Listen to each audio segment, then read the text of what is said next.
Hello नमस्कार दोस्तों। इस वीडियो में हम देखेंगे अंतर्राष्ट्रीय संबंध से संबंधित एक डेवलपमेंट हुआ है। एक देश है होंडुरास, जो कि उत्तरी अमेरिका महाद्वीप में एक देश है होंडुरास। इसने ताइवान से रिश्ता तोड़ लिया है और होंडुरास जो है वो चाइना के संपर्क में आ गया है, चाइना से दोस्ती बढ़ा रहा है। दरअसल बात ये थी कि होंडुरास, पहले मैप में अगर हम आपको दिखा दें होंडुरास कहाँ पर है, तो ये सारा हम पढ़ेंगे, सारा डिस्कशन होगा इस वीडियो में इन सब के बारे में। लेकिन पहले हम मैप में दिखाएं कि होंडुरास है कहाँ पर। ये है political map of north America continent ना, फिजिकल है तो ये है पॉलिटिकल। तो यहाँ पर देखेंगे जो ये हिस्सा दिख रहा है यहाँ पे साउथ अमेरिका कॉन्टिनेंट का और नॉर्थ अमेरिका कॉन्टिनेंट का ये जो हिस्सा है इसे कहते हैं सेंट्रल अमेरिका। तो सेंट्रल अमेरिका में पड़ता है एक देश जिसका नाम है होंडुरास। तो ये येलो वाला जो पोर्शन है ये देश है होंडुरास। जूम करके देखें तो ये होंडुरास है। होंडुरास की सीमा लगती है निकारागुआ के साथ में और अल सल्वाडोर के साथ में, ग्वाटेमाला के साथ। तीन देश के साथ में सीमा साझा होता है। उत्तरी अमेरिका महाद्वीप में यही एक देश है जो सबसे ज़्यादा देशों के साथ में सीमा साझा करता है। जैसे हम सारा देश देख लें एक बार एक दृष्टि में, तो ये कनाडा है। ये बड़ा सा जो देश है ये कनाडा है, पूरा रेड वाला। इसके नीचे यूएसए है। यूएसए में 50 प्रांत हैं। 50 प्रांत में से एक प्रांत है अलास्का, जो कि यहाँ पड़ता है। यह है अलास्का, जो कि एरिया वाइज यूएसए का सबसे बड़ा प्रांत भी है। फिर तो कनाडा, यूएसए, इसके नीचे आता है मैक्सिको। फिर आता है ग्वाटेमाला, रेड वाला ग्वाटेमाला। ये हल्का सा पिंकिश टाइप का जो है, पिंक, वो है बेलीज़, होंडुरास, निकारागुआ। तो फिर से देखें तो ऊपर कनाडा, फिर यूएसए, फिर Mexico, Guatemala, Belize, Honduras, Nicaragua, Costa Rica, Panama. ये 10 देश हैं यहाँ पे। एक है अल सल्वाडोर छोटा सा। तो होंडुरास की अगर बात करें तो होंडुरास की जो स्थलीय सीमा है वो साझा होती है ग्वाटेमाला के साथ, अल सल्वाडोर के साथ और निकारागुआ के साथ। होंडुरास की राजधानी है तेगुसिगाल्पा, तेगुसिगाल्पा। और होंडुरास के ईस्ट में पड़ता है कैरेबियन सी और वेस्ट में पड़ता है पैसिफिक ओशन। इसके अलावा होंडुरास की सीमा जो है वो लेक मानागुआ से भी लगता है, लेक मानागुआ। और मानागुआ जो है वो निकारागुआ की राजधानी है। निकारागुआ की राजधानी मानागुआ। तो निकारागुआ देश में 2 लेक्स हैं। एक लेक है लेक निकारागुआ, एक है लेक मानागुआ। लेकिन होंडुरास की जो राजधानी है वो है तेगुसिगाल्पा। तो 2-3 फैक्ट। पहला, होंडुरास जो है लैटिन अमेरिका या सेंट्रल अमेरिका का एक देश है। दूसरा फैक्ट, होंडुरास की सीमा 3 देशों से साझा होती हैं। उत्तर में ग्वाटेमाला, पश्चिम में अल सल्वाडोर और दक्षिण में निकारागुआ। इसकी जो असली सीमा है वो लेक मानागुआ या पैसिफिक ओशन, इधर कैरिबियन सी से साझा होती है। तो अब आ जाए फिर से यहाँ पे। तो होंडुरास यहाँ पे एक राष्ट्रपति बनी है, महिला राष्ट्रपति। उनका नाम है जियाओमोनो कास्त्रो करके है, यहाँ पे लिखा हुआ है जियोमारा कास्त्रो। तो जियोमारा कास्त्रो होंडुरास की राष्ट्रपति हैं, महिला राष्ट्रपति हैं। और ये प्रश्न जो है एमपीपीसीएस में पूछ चुका है, क्योंकि जनवरी 2022 में होंडुरास की प्रथम महिला राष्ट्रपति बनी है वो। यानी पहली बार होंडुरास देश में कोई महिला राष्ट्रपति बनी है। उनका नाम है जियोमारा कास्त्रो। जियो तो भारत का जैसे जियो फोन, तो वहाँ से याद कर लें, जियोमारा कास्त्रो। तो होंडुरास की पहली महिला राष्ट्रपति का नाम है जियोमारा कास्त्रो। ऐसे ही इटली की पहली प्रधानमंत्री बनी है पहली बार, जिनका नाम है, क्या नाम है, अभी भारत में भी आई थी ये, अभी नाम मैं ध्यान नहीं कर पा रहा हूँ, जैसे आएगा तो मैं बताऊंगा। तो इटली की पहली बार महिला प्रधानमंत्री बनी है। उनका भारत में दौरा हुआ। इटली की राजधानी क्या है, तो रोम है। इटली में एक नदी बहती है जिसका नाम है टाइबर नदी। टाइबर नदी को इटली का गंगा कहा जाता है। और रोम वही स्थान है जहाँ पे पुनर्जागरण रेनेसांस की शुरुआत हुई थी। मतलब रोम में बड़ा ही फला फूला था वहाँ पे। खैर, इसका कारण क्या था? तो मैप में हमने देखा होंडुरास के इधर पड़ता है ग्वाटेमाला, वेस्ट में पड़ता है अल सल्वाडोर और साउथ में पड़ता है निकारागुआ। होंडुरास की राजधानी है तेगुसिगाल्पा। इसके अलावा होंडुरास के ईस्ट में पड़ता है कैरिबियन सागर और वेस्ट में पड़ता है लेक मानागुआ या फिर बड़ा सा पैसिफिक ओशन। मुद्दा क्या था? मुद्दा ये था कि होंडुरास को कोई इंफ्रास्ट्रक्चर बनवाना था। उसके लिए उन्हें चाहिए था पैसा। पैसा कितना चाहिए था? तो $300 मिलियन उनको पैसा चाहिए था।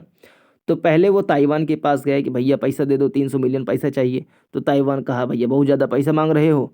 तो वो चला गया चाइना के पास। चाइना से कहा भैया पैसा दे दो, मुझे ये काम करवाना है। चाइना कहा बस इतना ही पैसा चाहिए, तो पैसा दे दिया। तो जा करके चाइना से दोस्ती हो गई होंडुरास की और ताइवान से दोस्ती तोड़ दी। दरअसल बात यह है कि चाइना जो है वो ताइवान को अपना हिस्सा मानता है और ताइवान कहता है कि ना, हम एक स्वतंत्र संप्रभु सॉवरेन कंट्री हैं, हम चाइना के अधीन नहीं हैं, हम एक अलग देश हैं। तो अलग देश कोई माने, इसके लिए बहुत सारे जो देश होते हैं अगर वो मान्यता देते हैं कि हाँ आप एक अलग देश हैं, तो माना जाता है कि आप एक अलग देश हैं। जैसे भारत को सारी दुनिया मानती है कि हाँ भारत एक देश है, पाकिस्तान एक देश है, श्रीलंका एक देश है। लेकिन कुछ ऐसे तथाकथित देश हैं जो अपने आप को देश कहलवाते हैं और उनको कुछ ही देश मान्यता प्रदान करते हैं। यूएनओ देखा जाए, यूएनओ में 193 देश हैं इस टाइम पर, 193 कंट्री हैं। तो 193 देशों में से जितने ज़्यादा कंट्रीज़ किसी देश को मान्यता प्रदान करते हैं कि हाँ भाई आप एक देश हैं, तो उसकी राष्ट्र या राज्य या देश होने की वैधता, लीगैलिटी जो है बढ़ती जाती है। तो अभी तक ताइवान एक देश है ऐसा 14 कंट्री कहा करते थे, 14 देश कहा करते थे कि हाँ ताइवान एक कंट्री है। लेकिन इस समय 13 रह गए हैं, क्योंकि होंडुरास जो कहा करता था ताइवान एक कंट्री है, वो अब मना कर रहा है कि ना, ताइवान कंट्री नहीं है, ताइवान जो है वो चाइना का हिस्सा है। और एक शब्द होता है one China policy, OCP, one China policy. इसका मीन्स होता है कि जो बड़ा सा चाइना है उसके अधीन, मतलब उसका ही पार्ट ताइवान है। तो one China, Taiwan is not any other territory और Taiwan is not any other country और state, Taiwan is the part of China itself. इसे कहा जाता है वन चाइना पॉलिसी। तो वन चाइना पॉलिसी OCP को इस समय 181 देश मानते हैं। पहले 180 देश माना करते थे, लेकिन होंडुरास कह दिया कि ना, हम भी मानते हैं वन चाइना पॉलिसी, ताइवान जो है चाइना का पार्ट है। और इस समय 181 देश हो गए हैं। और ताइवान एक अलग मुल्क है ऐसा मानते थे 14 कंट्री, जो कि वर्तमान में हो गए 13। तो कुल मिलाकर के वन चाइना पॉलिसी को मानते हैं 181 देश और ताइवान को एक अलग मुल्क के रूप में मानते हैं 13 देश वर्तमान में। ये डाटा है। तो होंडुरास ने ताइवान को चीन का हिस्सा मान लिया है। वर्तमान में 13 देश ही रह गए हैं जो ताइवान को स्वतंत्र राज्य मानते हैं। आगे इससे फ़ायदा क्या होगा, मतलब ये डेवलपमेंट है क्या? तो बात यह है कि चाइना ताइवान पर क्लेम करता है कि ताइवान चाइना का पार्ट है, यानी कि वन चाइना पॉलिसी मानता है चाइना। लेकिन ताइवान को ज़्यादा प्रखर रूप से विरोध करने के लिए कि ना, ताइवान चाइना पार्ट नहीं है, इसका सबसे बड़ा सपोर्टर है USA। USA कहता नहीं, ताइवान एक अलग देश है। मतलब मानता तो वैसे वो भी नहीं है ऐसे डायरेक्टली, लेकिन वो सपोर्ट करता है ताइवान को इनडायरेक्टली, या क्या कहते हैं, मनोवैज्ञानिक रूप से सपोर्ट करता है ताइवान को कि ताइवान एक अलग देश बन ही जाए। क्या जाता है, तो US से जितना इन्फ्लुएंस करेगा ताइवान को कि वो चाइना से कटे, उतना ही चाइना का नुकसान होगा।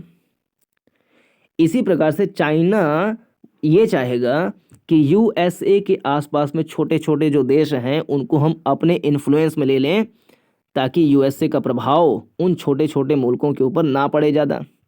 इसलिए चाइना जो है पहुंच गया यूनाइटेड स्टेट्स ऑफ अमेरिका के दक्षिण में देश है होंडुरास, वहाँ पर उसे दोस्ती गांठ ली।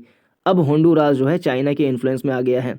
अब अगर यूएसए ताइवान में आकर के कुछ करेगा तो चाइना जो है होंडुरास में जाके कुछ करेगा, तो इससे यूएसए और चाइना के बीच में एक बैलेंस वाली स्थिति आ रही है। तो कुल मिलाकर के चाइना ताइवान को अपना पार्ट मानता है, ताइवान चाइना का पार्ट ना बने इसके लिए यूएसए बहुत बड़ा प्रयास करता है। इसलिए यूएसए को काउंटर करने के लिए चाइना होंडुरास से दोस्ती कर लिए बढ़िया मगन है, होंडुरास भी और चाइना भी। और जनवरी 2022 में ऐसा हुआ कि होंडुरास की पहली महिला राष्ट्रपति बनी है जियोमारा कास्त्रो। इस समय 181 देश हैं जो वन चाइना पॉलिसी को मानते हैं। चाइना क्या करता है, एक उसका पॉलिसी है चेक बुक डिप्लोमेसी, एक है debt trap policy. Cheque book diplomacy, debt trap policy, ये सब शब्द गढ़े जाते हैं पश्चिमी दुनिया के द्वारा चाइना को अपमानित करने के लिए या चाइना की जो असल चेहरा है उसको दुनिया के सामने लाने के लिए। चेक बुक डिप्लोमेसी क्या है या डेट ट्रैप पॉलिसी क्या है कि एक देश है जैसे एक्स, उस देश को इतना ऋण दो, इतना लोन दे दो कि वो उस लोन को चुका ही ना पाए और फिर जा करके उसके देश का एक बड़ा सा हिस्सा अपने कंट्रोल में ले लें, उसकी सॉवरेनिटी खतरे में डाल दें। इसको कहा जाता है डेट ट्रैप पॉलिसी या फिर चेकबुक डिप्लोमेसी। तो इसके प्रभाव में कई सारे देश आ चुके हैं, जिसमें से एक एग्जाम्पल है श्रीलंका। उसका हम्बनटोटा बंदरगाह चाइनीज़ 99 ईयर्स के लिए अपने कंट्रोल में ले लिए हैं, क्योंकि इतना ज़्यादा लोन दे दिया श्रीलंका को कि श्रीलंका उस लोन को चुका ही नहीं पाया और जाकर के हम्बनटोटा बंदरगाह चाइना को देना पड़ा 99 साल के लीज के लिए। पाकिस्तान में एक कॉरिडोर बना रहा है China Pakistan economic corridor CPEC, और CPEC में इतना ज़्यादा इन्वेस्टमेंट कर दिया है कि पाकिस्तान एकदम बेहाल है। पाकिस्तान का जो एक बंदरगाह है कराची के पास, वो भी चाइनीज़ के ज़्यादातर कंट्रोल में हो जाएगा और बहुत सारा उसकी सॉवरेनिटी खतरे में है वैसे भी।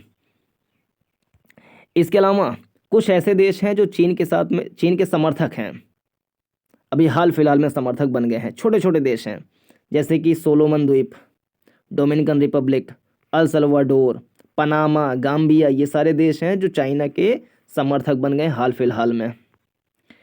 चाइना एक पॉलिसी और चलाता है चाइनीज़ टूरिज्म पॉलिसी। इसमें क्या है कि चाइना की सरकार कहती है शी जिनपिंग कि हमारे देश के जो नागरिक हैं वो आपके देश में जाएंगे, घूमेंगे, टहलेंगे, खूब पैसा खर्चा करेंगे। ये तो अच्छी ही बात है खैर।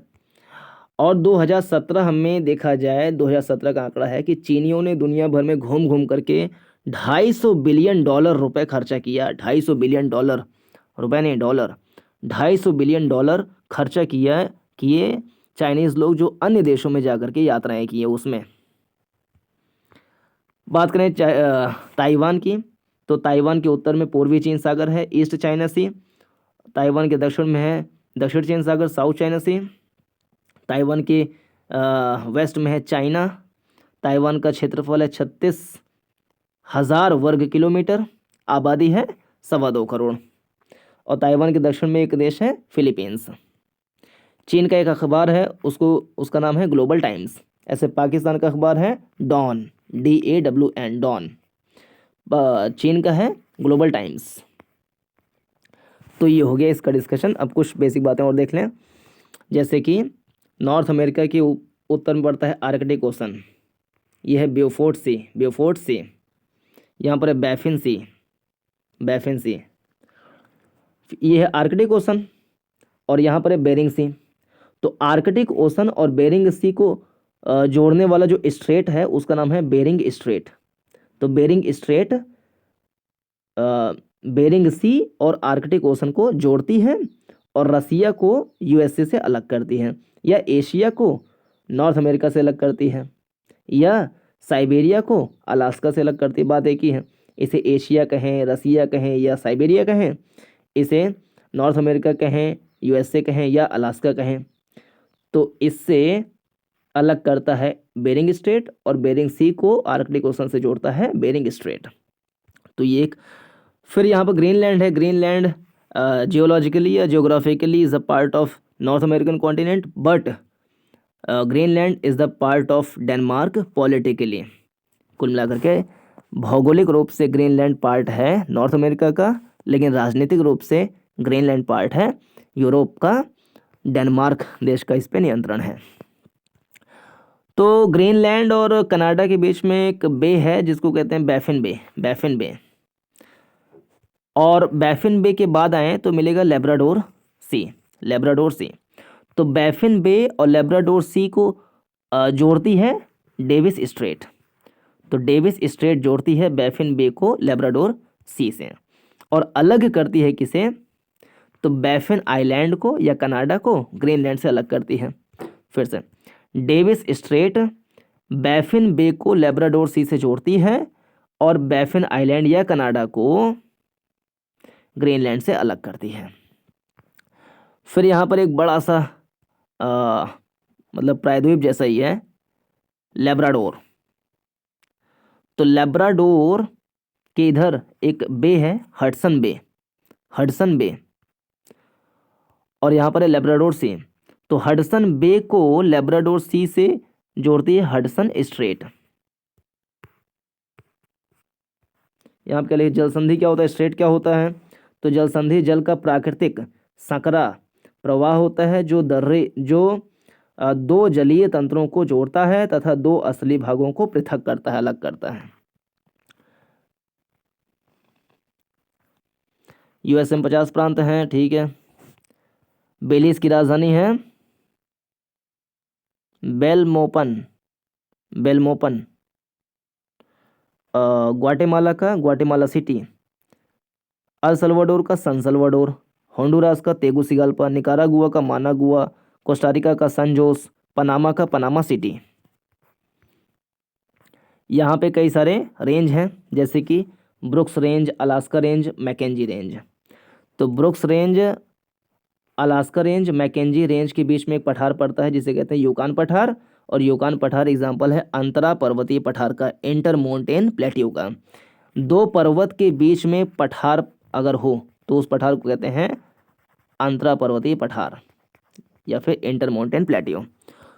तो Brooks Range, Mackenzie Range, Alaska Range, इसके बीच में पड़ता है यूकान पठार। फिर आ जाएं रॉकी रेंज, लंबा से ये रॉकी रेंज, इधर है Coast Range, Cascade Range, Sierra Nevada. एक मैप जो हमने बनाया उसमें देखते हैं, उसमें ज़्यादा स्पष्ट होगा। ये ब्रुक्स रेंज, ये है मैकेंजी रेंज, अलास्का रेंज। तो Brooks Range, Mackenzie Range, Alaska Range, इसके बीच में जो पठार ये है इसे कहते हैं यूकान पठार। फिर यह रॉकी रेंज, लंबा सा रॉकी रेंज, इधर है Coast Range, Cascade Range, Sierra Nevada. तो रॉकी और कोस्ट रेंज के बीच में जो पठार है उसे कहते हैं ब्रिटिश कोलंबिया पठार। रॉकी रेंज और कैस्केड रेंज के बीच के पठार को कहते हैं कोलंबिया स्नेक पठार। फिर रॉकी रेंज और सियरा नेवादा के बीच के पठार को कहते हैं, क्या कहते हैं? ग्रेट बेसिन कहते हैं। फिर ग्रेट बेसिन के दक्षिण में पड़ता है कोलोराडो का पठार जो कि उत्तरी अमेरिका महाद्वीप का सबसे बड़ा पठार है। इसके अलावा एक पठार है ओजार्क पठार, एक है एडवर्ड पठार। फिर रेंज माने होता है पर्वत श्रृंखला, पठार माने प्लेटियो। फिर मैक्सिको में दो रेंज हैं, Sierra Madre occidental, Sierra Madre oriental, Sierra Madre occidental, Sierra Madre oriental, यह सियरा माद्रे ऑक्सीडेंटल, यह सियरा माद्रे ओरिएंटल। इसके बीच में एक पठार है जिसको कहते हैं मैक्सिको का पठार। और मैक्सिको का पठार जो है वो फेमस है किसके लिए? चांदी के उत्पादन के लिए। और यहीं पर एक जगह पड़ता है चिहुआहुआ। तो चिहुआहुआ को विश्व में चांदी राजधानी कहा जाता है। इसके अलावा यहाँ पर एक पर्वत है अपलेशियन पर्वत जो कि कनाडा और यूएसए में फैला हुआ है। कनाडा में क्यूबेक एक स्थान है, तो कनाडा के क्यूबेक से लेकर के यूएसए के बर्मिंघम तक फैला हुआ है अपलेशियन रेंज।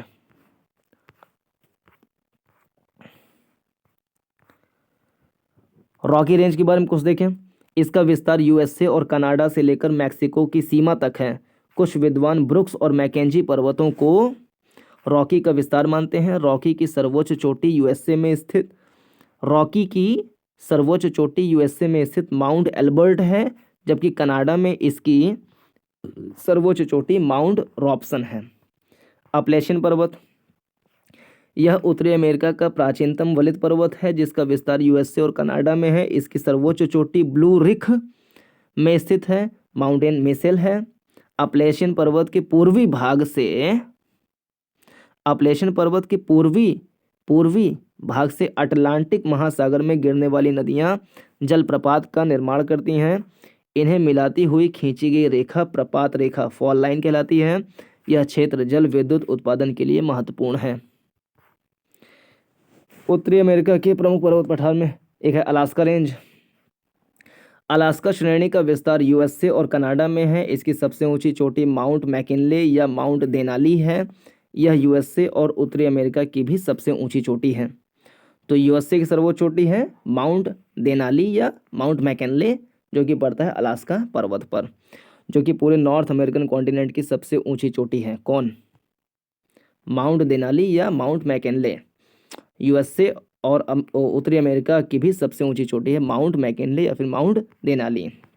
ब्रुक्स रेंज, ये क्या था ऊपर? Alaska Range, Brooks Range, Mackenzie range, तो ब्रुक्स नीचे वाला जो है, ठीक। इसका ब्रुक्स रेंज, इसका विस्तार यूएसए और कनाडा में है तथा इसकी सबसे ऊंची चोटी है माउंट इस्टो। मैकेंजी पर्वत, यह कनाडा के यूकान नॉर्थ वेस्ट टेरिटरी में विस्तृत पर्वत है जिसका सर्वोच्च बिंदु माउंट कीली है। इस पर्वत में कैंटंग खान स्थित है जो टंगस्टन उत्पादन का महत्वपूर्ण क्षेत्र है। फिर कोस्ट रेंज या फिर तटीय श्रेणी, इसका विस्तार प्रशांत तट के सहारे कनाडा और यूएसए से लेकर मैक्सिको की सीमा तक है। इसे उत्तरी और दक्षिणी दो भागों में विभाजित किया गया है जा सकता है।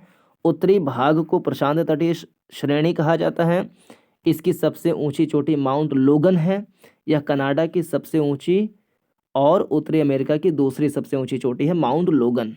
पहली है माउंट मैकिनले या फिर माउंट दोलान करके था, है ना, यह था माउंट देनाली, ठीक। दक्षिणी भाग में, किसके दक्षिणी भाग? कोस्ट रेंज के दक्षिणी भाग ओरेगन तटीय श्रेणी कहा जाता है। यहाँ इसकी सर्वोच्च चोटी मायर पीक है। कैस्केड रेंज, यह यूएसए में स्थित जिसकी सर्वोच्च चोटी माउंट रेनियर है जो सक्रिय ज्वालामुखी है। सियरा निवादा, सियरा निवादा वही है जिसके और रॉकी के बीच में आता है, क्या आता है? ग्रेट बेसिन, और ग्रेट बेसिन के दक्षिण में आता है कोलोराडो का पठार। रॉकी रेंज कोस्ट रेंज के बीच में आता है ब्रिटिश कोलंबिया पठार। रॉकी रेंज कैस्केड रेंज के बीच में आता है कोलंबिया स्नेक पठार। और रॉकी रेंज और सियरा निवादा के बीच में आता है ग्रेट बेसिन। ग्रेट बेसिन के दक्षिण में आता है कोलोराडो का पठार। फिर Sierra Madre occidental, Sierra Madre oriental के बीच में आता है मैक्सिको का पठार। मैक्सिको का पठार जो है वो चांदी के उत्पादन के लिए फेमस है। और वहीं पर एक शहर है चिहुआहुआ जो कि विश्व की चांदी राजधानी कहलाता है। सियरा नेवादा, यह यूएसए में स्थित भ्रंशोथ यानी ब्लॉक पर्वत है। इसका सर्वोच्च बिंदु माउंट विटने है। यह यूएसए का दूसरा सर्वोच्च बिंदु है। तो ये हमने देख लिया। यहाँ पे भ्रंश घाटी क्या है? ये डेथ वैली सेरा नेवादा के पास उष्णता के लिए प्रसिद्ध है। उत्तरी अमेरिका का सबसे नीचा स्थान है डेथ वैली, ठीक है। तो डेथ वैली जो है उत्तरी अमेरिका का सबसे नीचा स्थान है, ठीक बात है। पश्चिमी पर्वत के समूह को कहते हैं western Cordillera. Western Cordillera, Cordillera क्या होता है? विभिन्न काल समय में विभिन्न विधियों के द्वारा निर्मित पर्वतों के समूह को कार्डिलेरा कहा जाता है।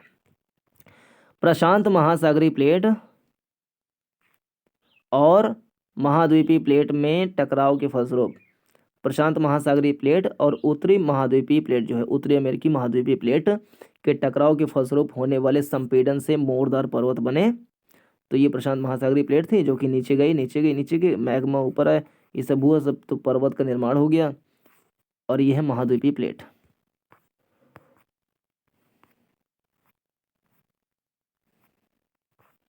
रॉकी रेंज सब देख लिया यहाँ पर। अपलैशियन जो कि क्यूबेक से लेकर के बर्मिंघम तक है। और ये प्राचीन मोरदार पर्वत का एग्जाम्पल है जो कि हर्सिनियन काल में बना था। सियरा नेवादा विश्व का सबसे बड़ा ब्लॉक पर्वत है। क्या? सियरा नेवादा, जो कि कैलिफोर्निया राज्य में है। अलास्का की एक है मैकिनले या फिर डेनाली चोटी है ये, और यह एक ज्वालामुखी चोटी है। उत्तरी अमेरिका की सबसे ऊंची चोटी है अलास्का मतलब ये माउंट मैकिनले या फिर माउंट डेनाली, जो कि अलास्का रेंज में पड़ता है। तो ये है इस वीडियो का डिस्कशन, जिसमें इतना ही। पूरा देखने के लिए बहुत बहुत धन्यवाद। नमस्कार, जय हिंद।